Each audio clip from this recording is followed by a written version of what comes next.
Baik, dalam pada itu, Wan Junaidi turut menegaskan bahawa tiada keperluan sebenarnya untuk menubuhkan Suruhanjaya Siasatan Diraja RCI untuk melihat isu banjir dan fenomena kepala air yang berlaku di Baling Kedah baru-baru ini. Sebaliknya, perkara lebih penting adalah melihat aspek penguasaan undang-undang sedia ada. Katanya RCI tidak memiliki kuasa khusus tetapi hanya dapat mengemukakan cadangan bagi pertimbangan kerajaan. Lagi pun satu, RCI tidak ada kuasa untuk menguasa sebenarnya, tak boleh menangkap. Dia akan buat cadangan juga. Dia buat cadangan saja. Dan akhirnya makan masa mungkin 6-7 bulan buat rumusan dan laporan. Laporan akan dibentang di Parlimen, akan dibincang di Parlimen. Dan lepas itu dia balik kepada Jemaah Menteri dan Jemaah Menteri akan milih juga mana satu yang dikuatkuasakan.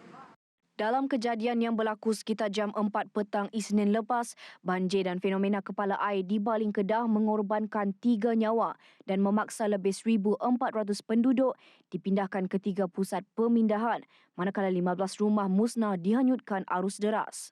Wan Junaidi berkata isu utama yang harus dilihat dalam isu banjir di Baling adalah peranan penguatkuasa dalam menjalankan tugas mereka.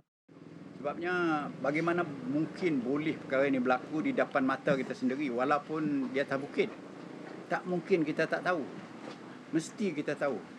Jadi mana letaknya pegawai perhutanan, di mana letaknya pegawai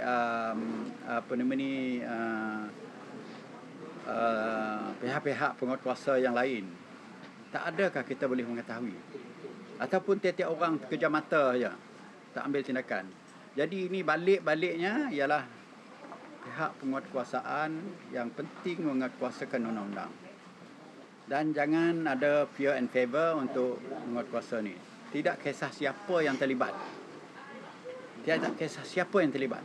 Ambil tindakan. Sementara itu, mengulas mengenai cadangan agar satu sidang khas Parlimen diadakan bagi membincangkan isu harga barang, Wan Junaidi berkata perkara itu tidak perlu. Jelasnya ini kerana persidangan Dewan Rakyat sememangnya akan bermula 18 Julai ini dan ahli Parlimen boleh mengemukakan sebarang usul semasa persidangan itu.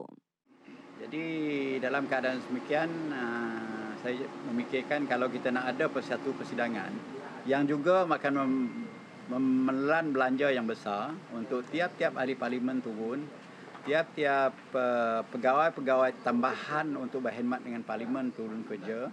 Maknanya kerajaan akan berhadapan dengan satu kos yang tidak diperlukan dalam masa. Jadi dalam keadaan demikian ahli Parlimenlah bertanggungjawab untuk melihat sama ada peluang dan ruang, dan speaker akan memberi keputusan, bukan saya, sebab Parlimen tu dia asing. Parlimen tu akan secara independen buat keputusan sendiri.